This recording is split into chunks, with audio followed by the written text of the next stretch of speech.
This is Breaking Down Security, and I'm Brian Brake.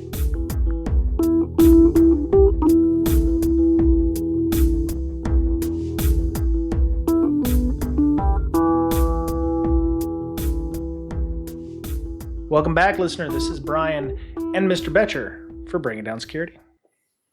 Hello. Good to be back. It's always good to be back, and when we're talking to each other, doing the InfoSec thing, here. How was your week? Good. Yeah? This is a little hectic? Done. Yeah. Doing the moonlighting thing, coding, getting the next version out for LogMD. Added some stuff to it. It's going to be good. Very cool. Very cool. So my week was, you know what? We're going to talk about my week later on in the podcast because that my week actually inspired this podcast, I think. So before we get to that, though, I want to mention, Breaking Down Security is doing a couple of giveaways for DerbyCon. We bought some tickets for DerbyCon, which is sold out in less than a day. A lot of people are very unhappy about that, and they'd like to be able to get tickets. So if you know somebody who's needing a ticket, there's two ways of getting involved. We have our DerbyCon CTF, where you can listen to our podcast to get clues on how to get in the podcast. I think our May 1st? I think it was our May 1st podcast. I think it was the 2016-017 episode, 17th episode of 2016 is where you can get to the first step. But so far, we've got 5 people who are up to what I like to call stage 3. There's going to be 5 stages. You have to solve a clue at each stage to get to stage 3. But it's a free ticket to DerbyCon. So, we're going to have 5 stages. If, it's already started, but there's plenty of time. The next stage 3's clue's not going to be out until mid-June. So, if you think you're too late to join the CTF, you're not. You can join it at any time. And the other one is we're doing that Patreon drawing. So if you want a ticket, straight up do like a drawing. We're going to do a raffle for a DerbyCon ticket for that. The only thing you have to do is, support us at the $20 level on our Patreon, or for every $50 you give to Hackers for Charity, send us your receipt saying you gave 50 or 100 or 150 or even $500 or whatever, and you get an entry per $50 for joining the drawing. So we've had one of our patrons, our long patrons, Miss Sunny. She's a patron for a long time, so she's automatically entered. But she also gave $100 to Hackers for Charity, so she's got 3 entries into the drawing. What a deal! I know, and we love her for doing that. She's awesome. So and I think the final stage of our CTF is going to be sometime in August after what we're trying to do, I think, is we're trying to get it after everybody who's the speaker list has been put out, and all the people who didn't get accepted for talks who got a free ticket are going to be scrounging for a ticket. So, they're procrastinating like, oh, my talk's going to, exactly. They'll choose me, and then they won't. Yeah. Even I submitted a stable talk, on, vulnerability management and networking and stuff. So, I don't know how well that's going to go, but I already bought my ticket. So I'm not trying to, I have no compunctions that I'm going to get accepted at all. So I already assume that I'm going to be denied. So, but if I get accepted, then I'm going to have another spare ticket. So I don't know what we're going to do with that. So in the event that happens, we may have 2 extra tickets. So, or 3 extra tickets anyway, instead of 2. So, yeah. And we hope to see you at DerbyCon if you're going to be there. So, all right. Well, enough of that. You said not to procrastinate on that for minutes at a time, 15 minutes or so, but it needed to be said. So this week's podcast is one that kind of came up not last minute, but one that I've had to deal with for the last about month, but really a lot this week. And it's on what we call business justifications, or business, setting a proper business justification for new kit, new software, new hardware, new things that are coming in. It's very blue teamish. I'm sorry for you red teamers. This is not going to be a very red team type discussion, but it's one that's necessary, I think, for us blue teamers to understand, because a lot of us are, we just buy stuff, but we don't understand that there's actually supposed to be a process in doing so. And I think a lot of that is missed by a lot of people. So Well, there's if you want to be mature about picking products and getting the right products, you really need a process. You just can't point at the next, squirrel that runs by and say, "Ooh, I want that. yeah, you can't point Ooh, and we need to grunt. get that." Yeah, you can't point and grunt or anything like it. You're not going down to the local tool shop and looking at the latest circular saw. Ugh, I don't want that. You got to make sure that the tool you're going to get is going to suffice. Not So there's a number of different things. We're going to start off with what we call the justification. I think this was your favorite area here, Mr. Betcher. So I'm gonna let you go through this one. Okay. Well, first of all, you need to find the right goals, and you need to make sure that those goals align with your organization, right? Mm-hmm. So that is to say, are you solving the right problems? Yeah. With this new tool, and don't just solve the problem before you know what the problem is. Mm-hmm. Okay, so that's the biggest issue. Now, what is the problem? Is your vulnerability management crap, or do you need user awareness training? There could be lots of gaps that you have in your firm, right? Mm-hmm. Is your access controls not where it should be? Yep. Is your asset visibility a disaster? Okay. Yep. Does patch management leave little to be desired? Do you have no visibility into your endpoints? Okay. Have you done a firewall audit? Do you even have firewalls? Yep. Right. Where are you on incident response? Do you have an incident response guy? Do you have incident response processes that you go through? If you have a development shop, do you have an AppSec program? What about your logs? Do you monitor and analyze your logs? Okay, so you could have other problems that may be bigger than the one that comes to the front of your mind right now. So how do you identify these problems, right, or these gaps? Well, you have to do a vulnerability assessment, mm-hmm. right? And you have to make sure that the problem that you're focused on right now isn't just a small problem when you have all these bigger fish that need frying. Yep. Okay. So one way you could do it is take the SANS top 20 critical controls and establish yourself a capability matrix and go through those things in the critical controls and say, okay, do I have this covered? Do I have this covered? Do I have this covered? Ooh, here's a gap here in, patch management or whatever. Maybe, okay, so then you set that aside and you say, okay, I've got a gap here.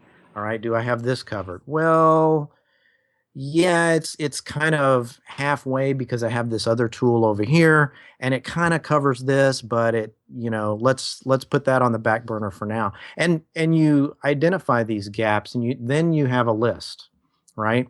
Then you have a matrix that says, okay, I've got these tools that cover these, and then here's my holes here. Now, is the problem that I'm trying to solve right now, is it the biggest thing that I need to, can I get the most bang for my buck by doing this? Or should I, maybe focus on this other area? I've got a gaping hole. I don't have any firewalls. Maybe I should focus on that instead of doing a pen test on this, application that they just published.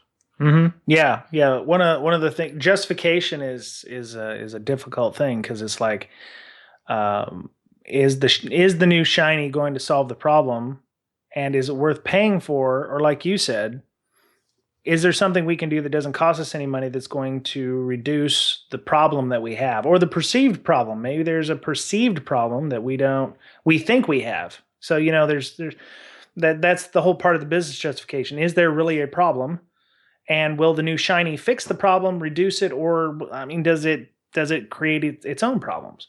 So yeah, and that's why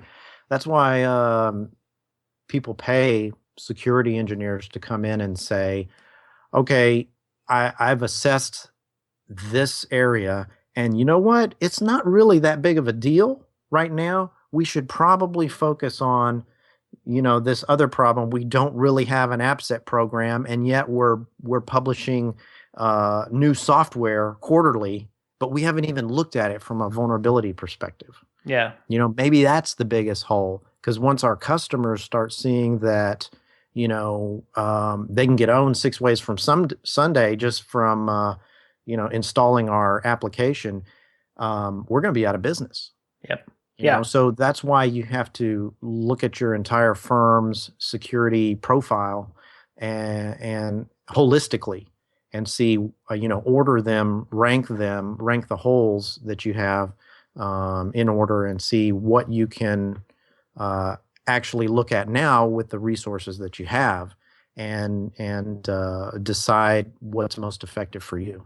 Yep. And, the other thing is, this is, it doesn't necessarily have to be a security tool. This could be anything that, us blue teamers, whether we be IT or information security, have been brought in on. It could be new firewall or a WAF, or, you're trying to set up new infrastructure to data center, or, like Mr. Betcher mentioned, user addition, user training. Maybe you need to find a better system for putting out user training, or I don't know. A big thing is GRC tools. If you're trying to find a new GRC, tool that, or maybe you don't have a GRC tool and you're trying to figure out, finding one.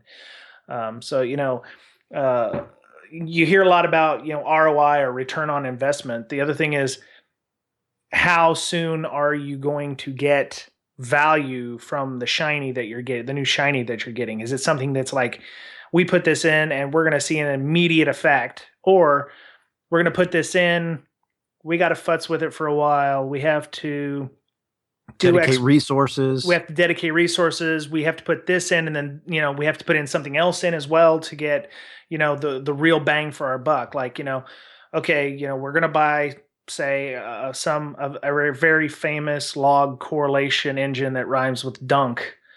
But to get the most out of this log correlation engine and this log, collection system, we have to also do X, Y, and Z, which is going to cost additional time and effort. So it may not be a really quick, bang that we're going to see an immediate change, but there's going to be something 6 months down the line we're going to see. So you have to explain that to, in your justifications for, okay, this is going to be something we're going to need, but it's not going to be something that we're going to see an immediate, something immediate on. And for some companies who think quarter to quarter, that may be something that they're like, well, okay, do we want to spend money in the next 3 months and not really see anything out of it until next year? That kind of thing. Some companies want to see that immediately. And that's something that's a culture thing you may have to end up changing in the long run. Yeah, but as long as you let management know up front, hey, I'm going to implement this, but it's going to take 9 months for us to see any return on our investment. You guys got to know that and be able to think long-term here. Yeah. All right. Or we're getting this new tool and it's going to require 2 people to maintain it. I've seen that happen where, we're going to get this new thing and it's going to be awesome. And then you don't have the resources to build it and massage it. And it ends up being a complete and total waste of resources, money. Yep. When you could have gone another direction. Yeah. So you have to know that up front and be able to account for it and say, okay, we're going to get this tool, but it's going to require 2 bodies. Is that okay? So not only is it going to cost us this in capital expense, but then it's going to cost us this in people. Yep. Yeah, and that would come under some of the requirements. Communicating those. Communicating what you would like from the start. Also getting buy-in from all of the parties involved. Just because you're buying a brand new router, you might have a specific justification for getting it, but IT may have a different justification for getting it. You want to make sure that everybody has, a buy-in, what they call buy-in, or they get a an opinion, or so let's say IT wants to get a brand new Cisco box, but you only want Palo Alto. You're going to have to figure out how to negotiate to figure out, okay, well, we can get Cisco, but the information security folks lose out on this, or we should get Palo Alto, but we'll have to retool the IT folks because they don't understand how Palo Alto works, or it has to has to have interoperability between these other systems. The other thing you got to remember is you might be the one purchasing it, but you may not be the one managing it. So you've got to keep that in mind too. It's like, oh, this is nice, we're going to save so much money, but if it's a nightmare to manage, that's why you need to get buy-in from the other parties, because they're going to be like, okay, I've worked with this before, and it's a pain. I'm not saying Cisco or Palo Alto are better than either one. They both have their merits, I'm sure, but personal preference in IT may also stem the tide. You may also have partnership agreements with a certain company, so that would make it more likely for you to go with one vendor over another. Go ahead. That reminds me of our Moxie versus Mechanisms cast, where we talked about, do we get the tool or do we get the people?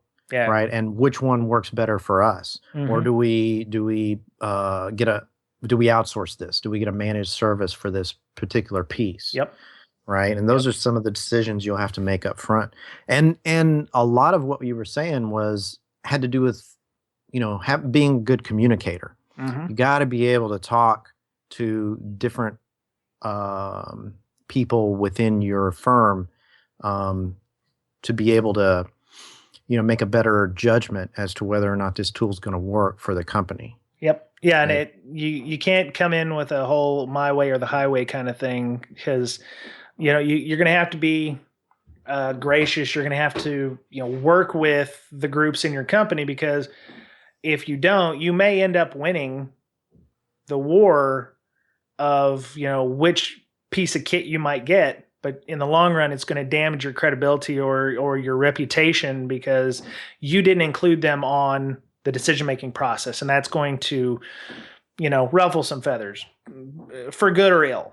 And the other thing is, you may get this thing and you're going to add new deficiencies to your environment that your status quo may have covered, that or vice versa. The good thing is you're trying to get something to improve your environment, but in every new solution, there's going to be things that are not going to be covered or actually going to open you up to new vulnerabilities. If you change a CRM from WordPress to Django, you may get rid of all the themes and the plugin issues you've got with WordPress, but there are Python issues, and there's things inside of Django that will, you're just trading one CRM for another, or content management system, CMS. I'm sorry, CMS.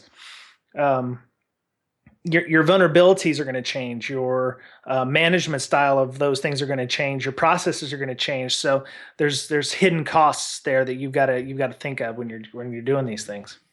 I'd like to go back to what you said about getting people's buy-in. I think that's a great concept, because I've noticed that if you get someone's complete buy-in from the beginning, they'll support you, even though you might have trials later on. That person who bought into and who approved you're doing whatever it was you're doing are more likely to support you.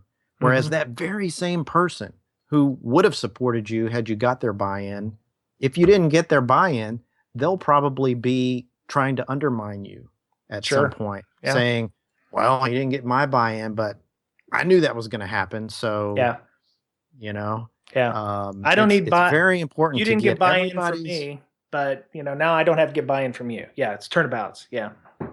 Yeah. So, again, communication, making sure everybody knows what's going on up front. Don't leave anyone in a lurch about what you're doing. Communicate what you're doing to everybody who would be affected by this thing, and make sure that they're okay with it. And if they have concerns, make sure those concerns are taken into account. Yep. and have conversations, have meetings with these people, and make sure that they're okay with what you're doing and they fully support you. If Yep. it's going to affect even one of their individual contributors, maybe two or three guys down the line, they're going to be concerned about it, especially if you don't get their buy-in up front. Yeah. Yeah. And, you were talking about speaking different, we were talking about speaking different languages a couple of podcasts ago. Your arguments to, say, the IT people or to the IT director are going to be different than the financial guys who are going to be actually making the purchase, because an IT or an information security justification is going to be different than a financial justification, because the financial guys are going to be like, well, why do we need to spend $500,000 on a new GRC tool? What are we doing now that, why do we need this? Why is this going to make it better? So you're going to have to pull out, the return on investment stuff. You're going to have to tout the compliance requirements, maturing as a company, cost of doing business. I mean, you're going to have to get management buy-in. You're going to have to get, various types of buy-in. So all the parties need to come to the table when you're making these decisions. And some of them takes a while. And, the other thing I was thinking about that, speaking of taking a while, if you're already using an existing system that, say, needs a license, and that license is going to expire in a couple of months, you may end up having to buy another year of your current system, because you're not going to be able to implement this new system until after your current license expires. I know for software, that's the way. If you're trying to move to a different software and the one you've got now expires next month, you may not be able to get those done. So you're going to end up spending money to replace, to re-up your current license, in addition to justifying buying the new stuff. So you have to take that into account as well. So let's talk about potential pitfalls. Oh yeah. Right. Yep. Well, when you're assessing a particular tool, you could have some biases yourself that you need to account for. Oh yeah. Right. There's something called confirmation bias. You may have an opinion on something, and then you find, or maybe other people realize, that if it supports your opinion on something, you'll listen to it and you'll think that that's a fact. But then if you get some other opinion that doesn't agree with you, you kind of discount it outright. Mm-hmm. Okay, it works in politics. It works in everything. I was about to say that. Yeah. Yeah. We're not going to talk about politics, but we can mention it. Yeah, right? We can mention it. Yeah. Exactly. So that's what confirmation bias is. It's you have your beliefs and everything that opposes those beliefs, while they may have merit. You discount them outright and you don't listen to them. Mm-hmm. So make sure you don't have confirmation bias when it comes to other people's opinions, other tools that you haven't looked at. You may be in bed with a certain product, and you won't even hear what other products are doing, or you won't even consider other products. Mm-hmm. That would be a confirmation bias. Yep. And that may be because you believe that those are, that there's nothing better out there. You just want to keep your blinders on, and they're, and that's kind of a thing where you're not even wanting to go and look to see if there's anything else. I mean, that all that means is you're just not keeping up with what's in the industry. So there may be newer tools that can, add additional functionality. Or you might just be lazy. You don't want to look at other tools because it takes time and effort. That is true. Believe me, that time and effort would probably be well spent if you were able to find something that would be much better for your organization. Yeah. And, the idea is we're trying to either save time, reduce inefficiencies, reduce workload, save money, that kind of stuff. The other one is the optimism bias, being able to, no matter what happens, the new product is going to solve all of our problems. Right. And we can, I know it will work. It's better than what we've got now. I can almost guarantee it, the other thing is, when you do the optimism bias, a lot of times you'll have to convince people in various organizations when you're getting buy-in. You'll create presentations or you'll do something and you'll only show one side of the argument. You won't say, okay, what we've got now does this, this, and this, and that's okay, but it doesn't do X. You're going to be all positive about the new thing, and you'll find that you'll be skewing your presentations if you don't have a critical, critical. If you're not thinking Assessment of the critically, new tool. yeah, if you're not Yeah. thinking critically, where you're like, okay, we're going to go to the new tool, but it also doesn't do this, or this is, I mentioned earlier about, adding new deficiencies. Yeah. This tool is great and it's going to solve a lot of our problems, but yeah, it's going to open us up to this. So, while it may Yeah. be a better tool for X, it's not going to be a better tool for Y, whereas our current tool is good for Y, but not so much for X. So, you got to think critically when you're creating business justifications or business cases for these things. And I've seen vendors come in and you ask them a question like, why doesn't it do this? And they're like, well, we've got a team that's working on it and it's going to come out fourth quarter. What I say to that is, if it's not part of the tool right now, then that's a deficiency. And I'm not even going to believe you when you say, yeah, we're working on it. It's coming out fourth quarter. That could be a sales tactic, trying to lead you in a direction to say, oh, okay, well, that deficiency is covered then. Or right? it will be covered if we go ahead and buy this, and then something happens, and the new your new then you're stuck, and the new feature doesn't ever come out. Yeah, and that's a sales thing. They'll say, they'll see a product meeting, or they'll be invited to the product roadmap meetings, and they go, oh, in 6 months we're going to have X. Well, for them, 6 months means, well, by the time we close this, it should be in the product, and then come to find out that product that item in the product never makes it. So. Yeah, don't be fooled by stuff that's going to happen, right? Mm-hmm. If it's not in the tool now, then mark that as a deficiency or a negative on the tool, and make sure you take that into account. Yeah, I was just sitting here thinking about it. One of the other pitfalls you're going to have is you're going to get focused on the one product that you want. When in fact, if you've ever done any government acquisition of software or hardware, the reason they have you must find at least 3 other alternatives to the current situation you have is so that you don't get your blinders on and go, okay, this one is definitely going to solve the problem. So one of the things you need to remember is make sure you're looking at more than one product to solve your problems. Even though you may have used the new product at current workforce, that may have been a few years ago, and there may be something newer on the market that will do a better job even than the product you think is the best product. So we had there's a story, I think it was Roosevelt, but don't quote me on that, where he would go into a cabinet meeting and he'd say, okay, do we all agree that this is the best solution? And if everybody nodded their head, and he would go, okay, well, let's meet again in 2 weeks. Until we have disagreement on this, I'm not going to decide. Disagreement? Right, because he didn't want people to be yes men and have an optimism bias. Yeah. Right? What we're talking about.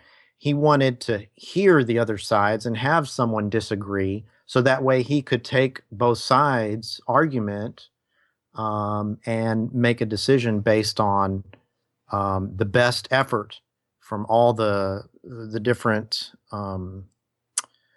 the different points of ways view that they could do things. So he was looking for whatever it was. He was looking for the devil's advocate. He was looking for the guy, the dissension. I think he was looking for dissent, so he knew his decision would be, well vetted. Yeah. I was watching that movie with Brad Pitt, World War Z, and there was a scene where I think he was visiting Jerusalem, and one of the guys that was picking him up there, he said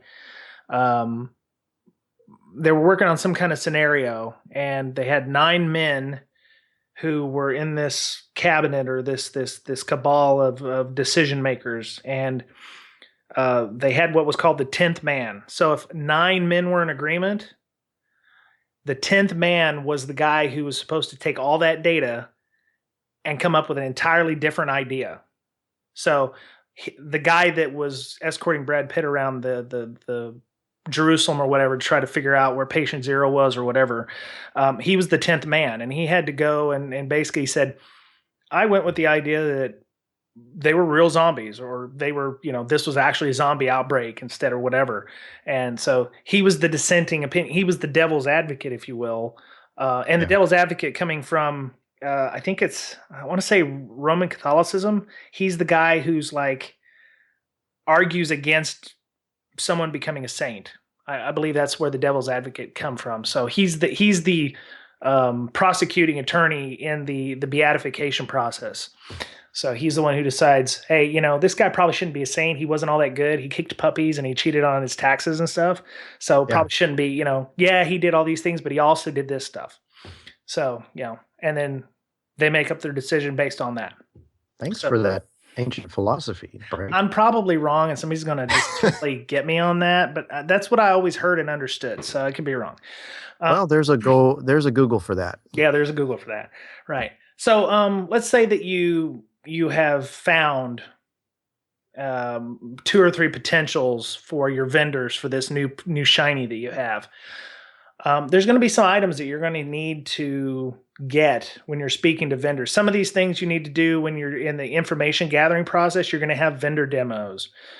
You're going to have a lot of vendor demos for some products. I know there's a Bob story out there where, like GRC tools, there are a plethora of GRC tools, and every one of them has a sales engineer or salesperson who wants to sell their product to you. And you're going to have hour-long demos with GRC tool vendors. And some of them you're going to need to get things like NDAs on, because some of the questions you're going to want to ask are pretty sensitive questions.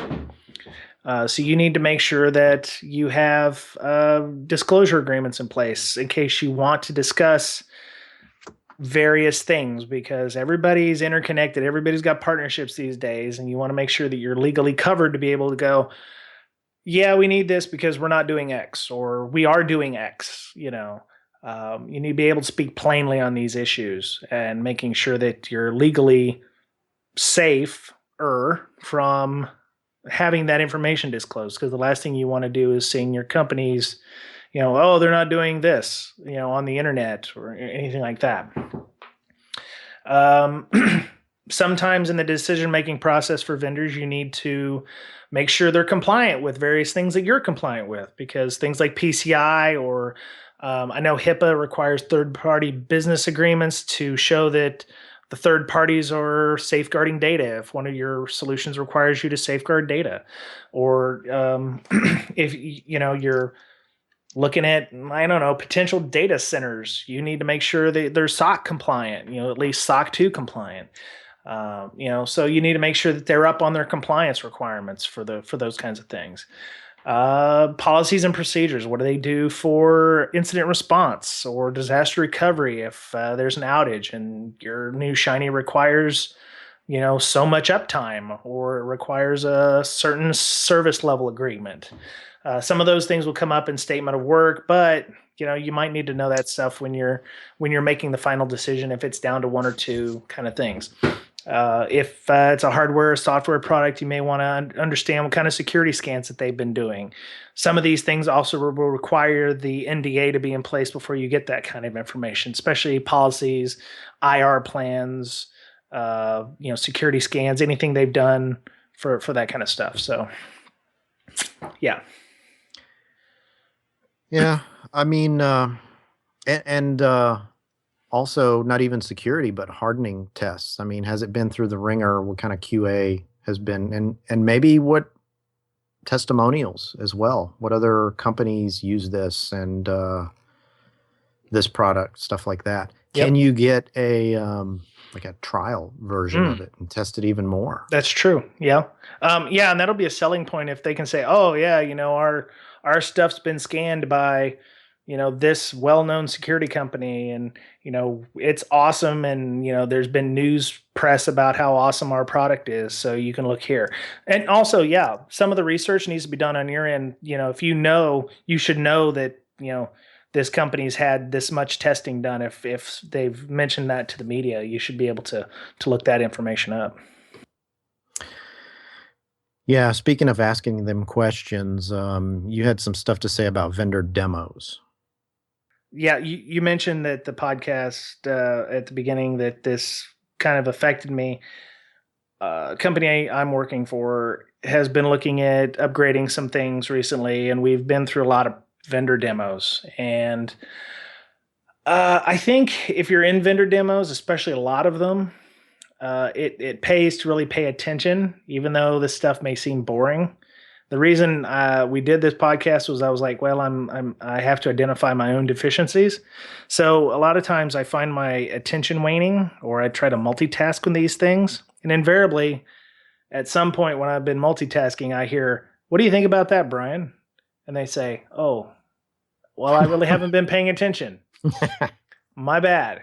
So the question has to get re-asked or something. And it shows that, you don't, it can be conceived as you don't care about something.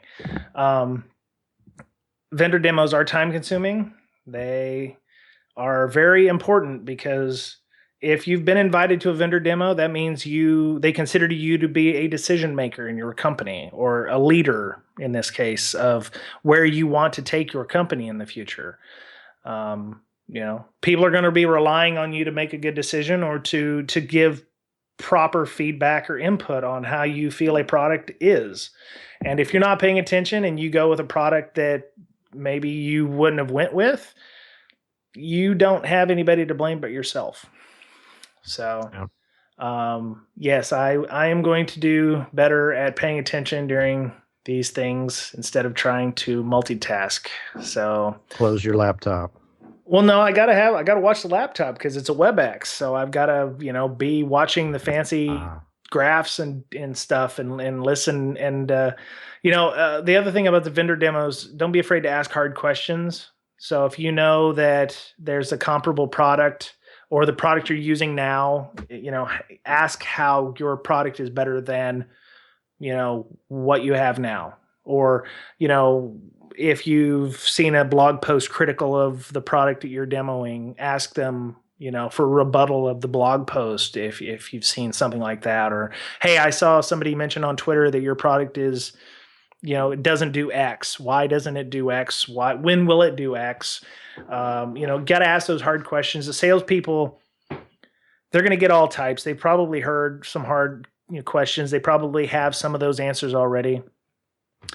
And, make sure you've got a good cross section of the industry. There's going to be multiple vendors probably for anything you're looking for. And, make sure you're getting a good cross section, because you could be missing out on a potential opportunity to get new functionality, or to get better functionality. So yes, I need to work on that. I have found myself taking bio breaks during them and totally missing sections of entire vendor demos, and that's on me. I got to work on that. I have to be a better me before I can be a better we, or however that goes. So, but yeah, I mean, they're not fun. They're not supposed to be. They're supposed to help your company get a decent product. So if you're if you've been invited to those, that means that they trust you enough with your decision making capabilities to not screw over the company mightily. So confessions of a what do you write in here? Of a security professional? Of a security engineer. Okay. Yes. Well, that's funny. Thank you, Mr. Betcher. So yeah, that's it's a necessary evil, I guess. So my wife, I'm sorry, one last thing. My wife, I was actually talking to her about this before the podcast here. We were at lunch, and she was like, then why do you even bother calling in? Because she's like,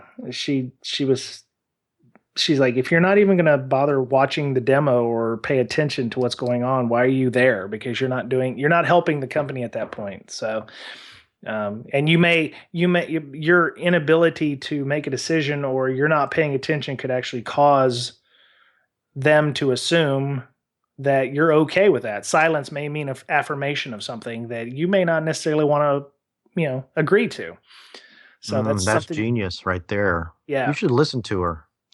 Yes. Because what happens if that product fails Yeah. miserably? Yeah.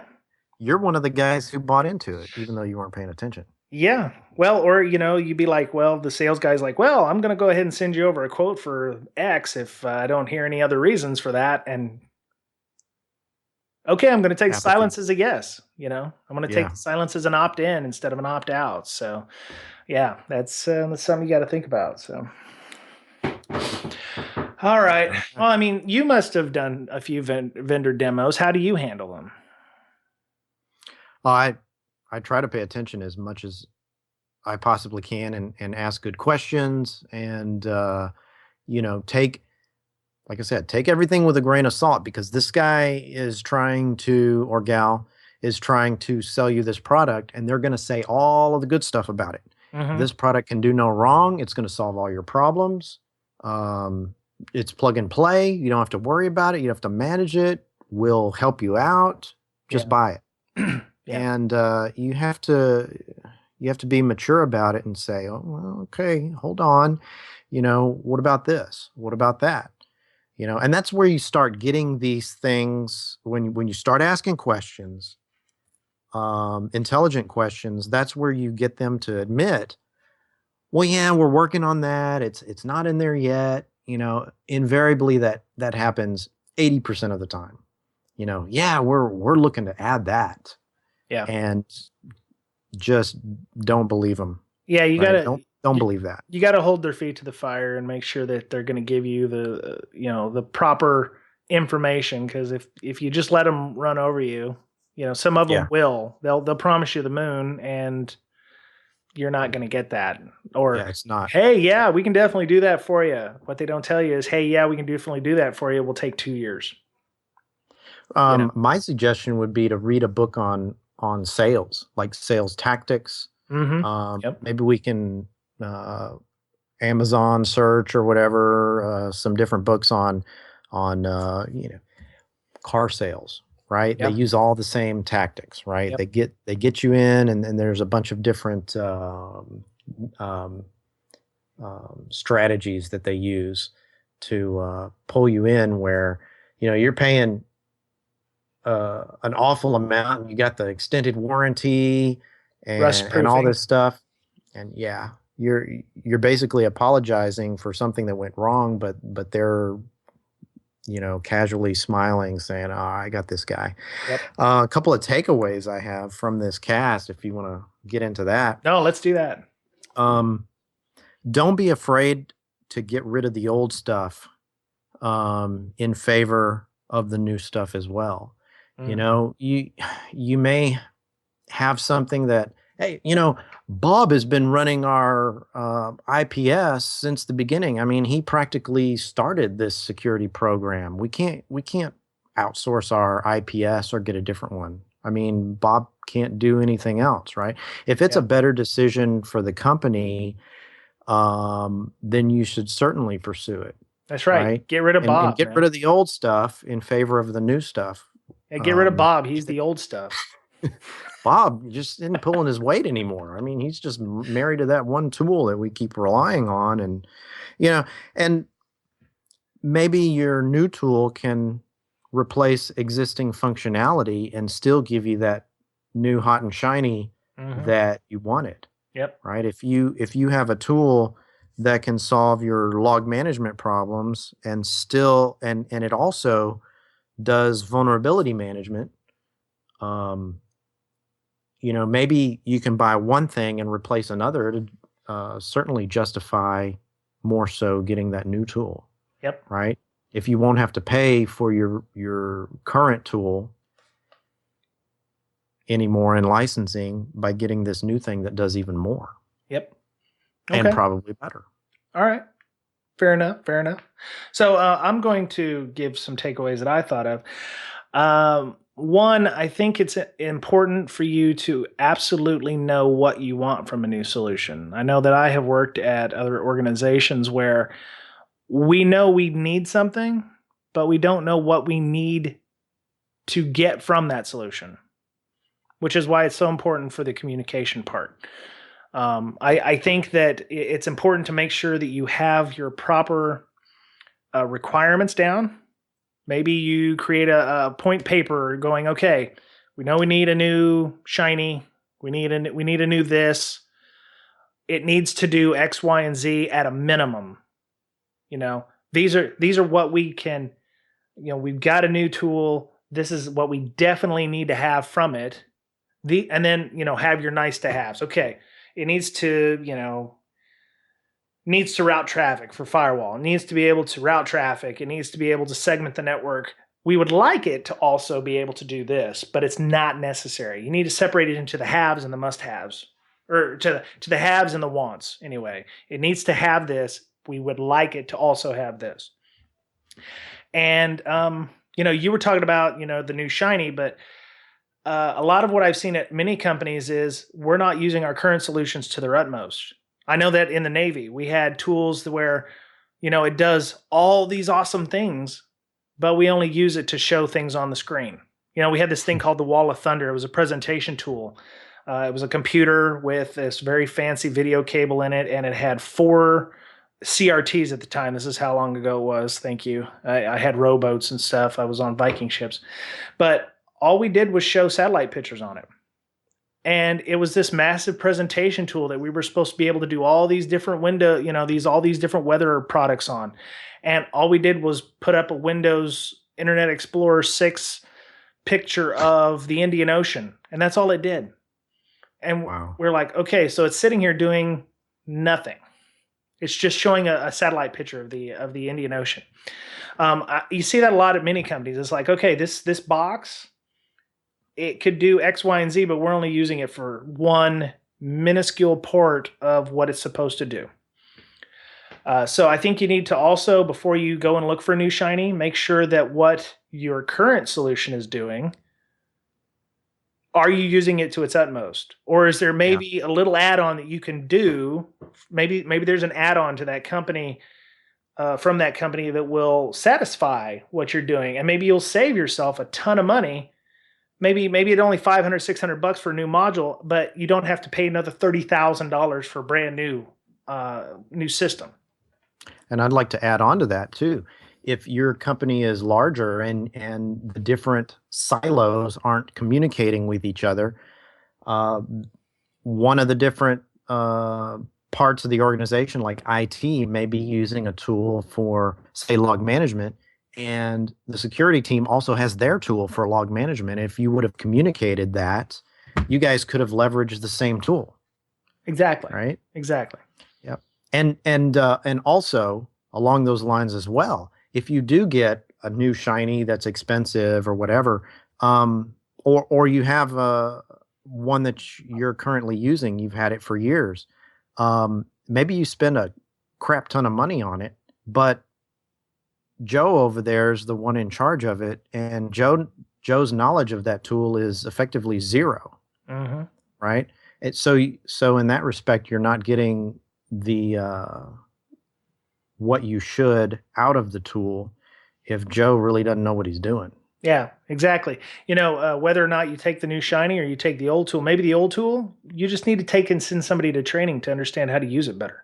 Or maybe you can... Or you need to get the right person to work the tool. Yeah, exactly. Or, maybe it's something as simple as, scripting up something or creating a specific dashboard or something. I mean, there are people out there who love to do dashboards all day, just sit around making dashboards of things.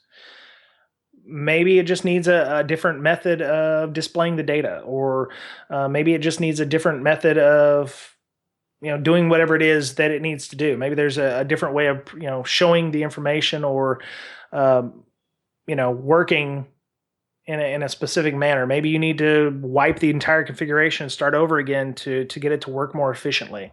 I know that some firewalls could probably do with a bit of spring cleaning once in a while. So, Have you done a firewall audit lately? Oh gods, no.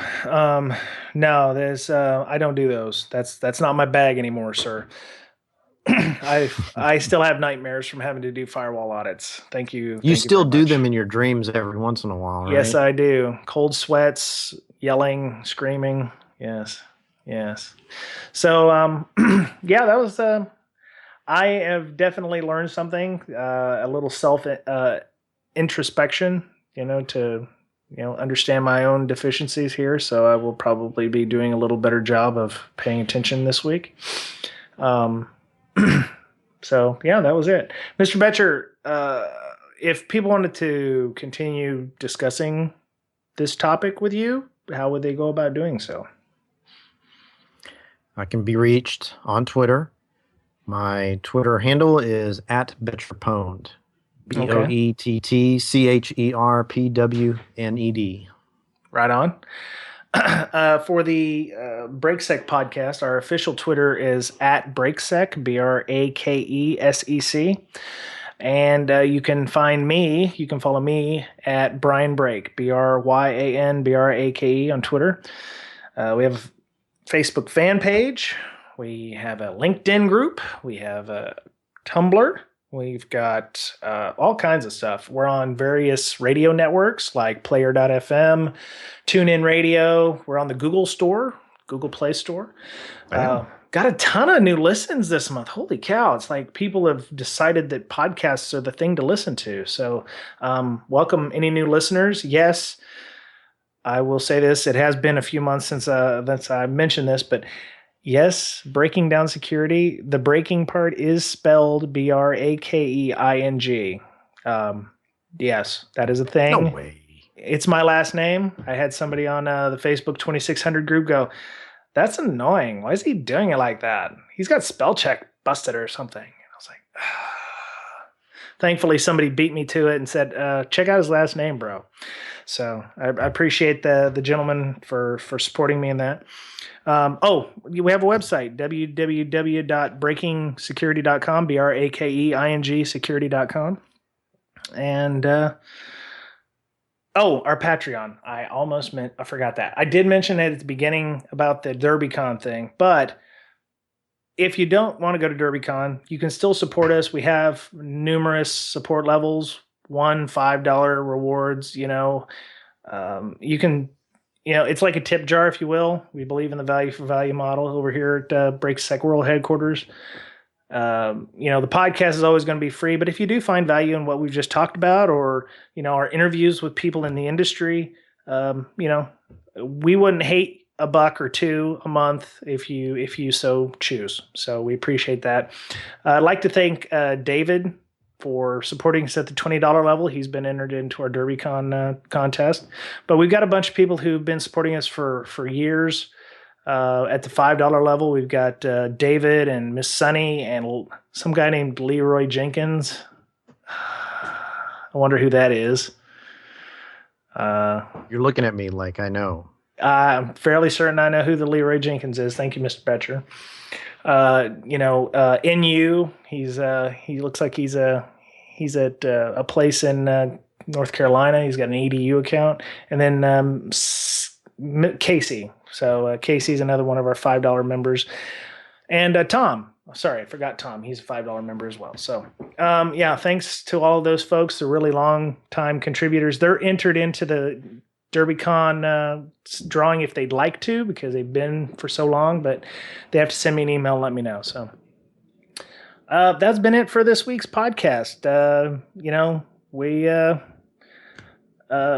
We like talking about these kinds of things. So if you have any other suggestions, please hit us up on our email, bds.podcast@gmail. So, we like talking about these things. This is one that kind of hit home for us. So, it was, we hope you enjoyed it. So that was it. Have a great week, and we'll talk to you again soon. Bye-bye.